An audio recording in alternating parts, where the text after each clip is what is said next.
వేరు ఉంది, ఆ పక్కన మళ్ళీ తిరిగి వచ్చేసి పార్శ్వ వేరు కలిగి ఉన్నట్లయితే అటువంటి వేరు వ్యవస్థను తల్లి వేరు వ్యవస్థ అని తెలుసుకున్నాం.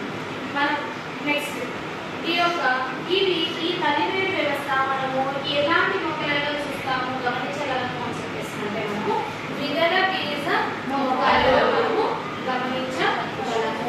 వాటిని మనము ఇంగ్లీష్ లో వచ్చేసి డైకోటిలిడన్ ప్లాంట్స్ అని పిలుస్తారు. డైకోటిలిడన్ plants they can present into the main branch that is called as primary root, and coming to the form of lateral root that is called as taproot system.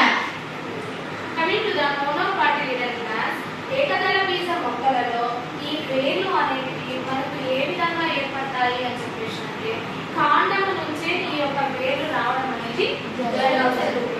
ఇలా మన కాండము నుంచే వేర్లు అనేవి గుబురుగా ఏర్పడడం అనేది జరుగుతుంది. ఇందులో మనకు ప్రథమ వేరు అనేది ఉండదు.